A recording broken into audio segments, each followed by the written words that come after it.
Candid conversations with Noel.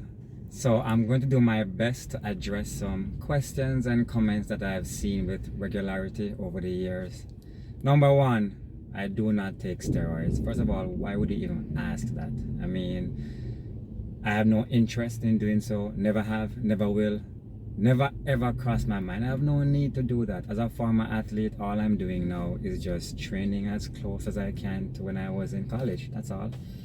Pre-workout, I've used it before, but I don't have a need for it now because I'm eating properly. I'm getting enough rest, so I don't need any additional supplement to get that energy boost that some people will need from a pre-workout. So I have no use for pre-workout. I've never depended on pre-workout. I took it before, but I took ones that had a very small amount of caffeine, so I was never jittery or felt like after my workout I have that extra energy I had to work off even after my workout. So I haven't taken one in years. I don't have a need to right now. Like I said, I eat properly and I get enough sleep.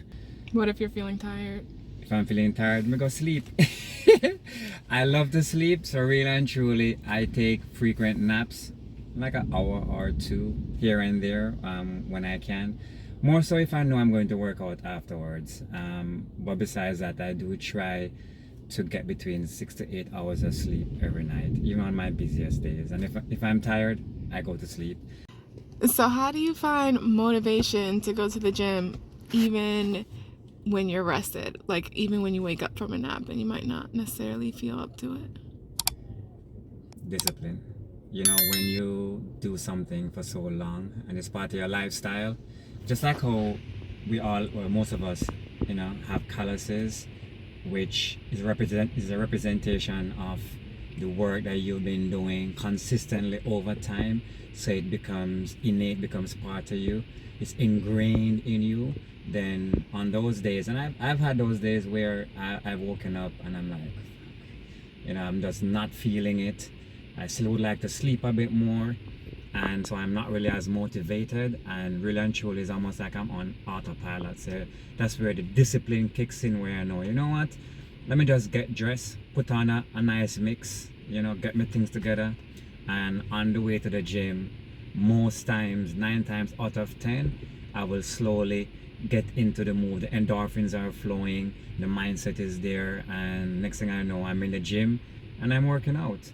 It's very rare. I can count on one hand the times where I'm just not in the mood and I'll go to the gym and I'm just not feeling it and I just go home. I've done that before because I'm not going to force it.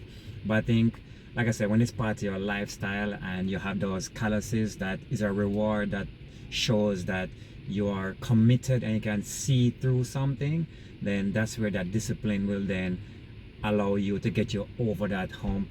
And also, you know, when you have goals, whatever your goals are, you have to always think about the why of those goals and use that why to help to motivate and inspire you. If it's somebody else who you look up to, or that specific reason, a wedding, a birthday, health crisis, your kids, whatever it is, use that why on those days when you now feel it. Trust me, you will feel better afterwards.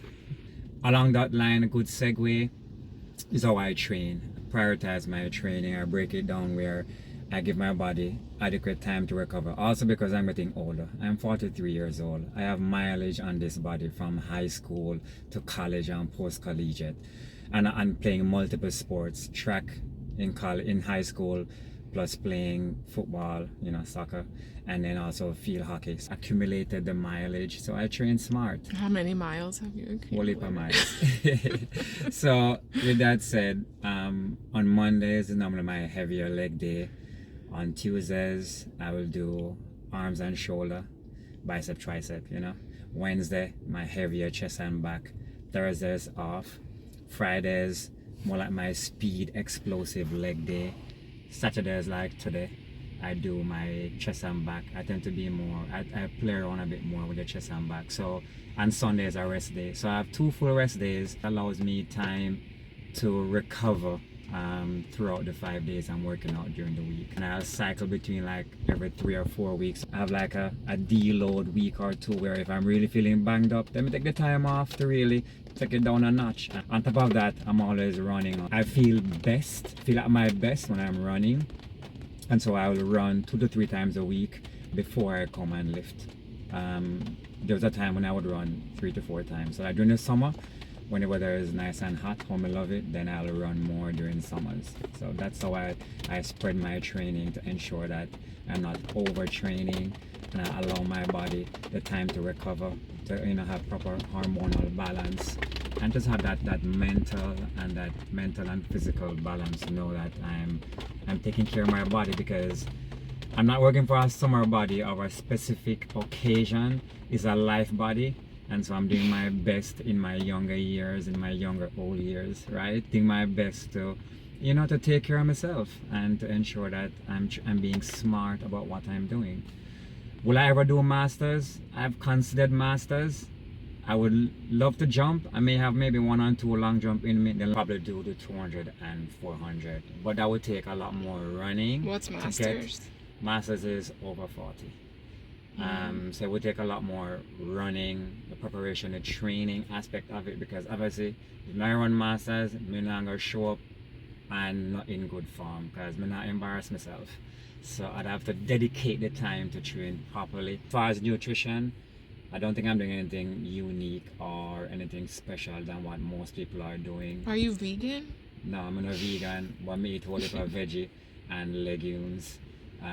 As far as animal protein, it's skinless chicken, ground turkey, and salmon, and then I spread that out. And I love chickpeas and lentil. I have a nice curry recipe that I do with that. I eat other beans, and like I said, I love my veggies and nuts. Love fruits.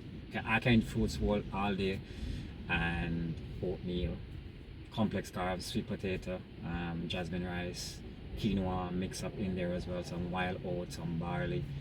And that's pretty much what I eat. Do you eat sweets or candy? Once in a while, like rare, like a unicorn type thing. If I have a little sweet tooth, then I may indulge, but it's not something where I gravitate towards on a regular, like how I go towards fruits. So everything is in moderation. What about gelato? Love gelato.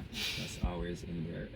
I mean, like I said, too much of anything is a bad thing. So just finding that sweet spot, a healthy balance between what's nutritious and what you're eating for pleasure foods.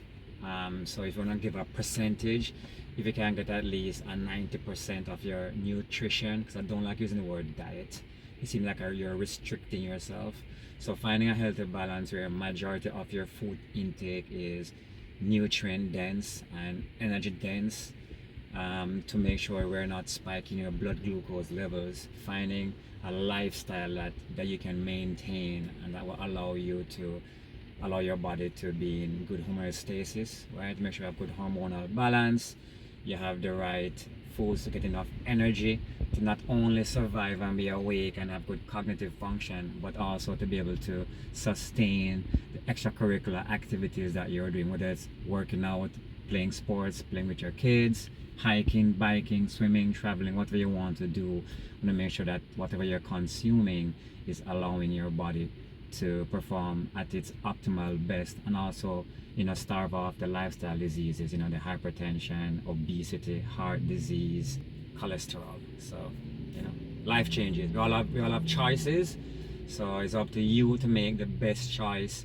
for you to live a best life, not only for you but for the people who are important to you. Because remember, when you're dead, right, your job and everything that's around you will move on without you, right? That's just the reality of it. So it's up to you to make the most of your life, the one life you have, and to do everything up front, so you won't have to then, when your back is against the wall, find yourself taking a whole bunch of drugs or being on pills, and unless it's a necessity for a certain time. But you definitely want to ensure that your food is your medicine and your medicine is your food.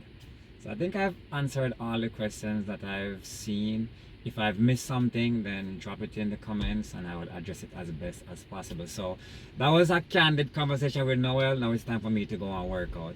Alright, later.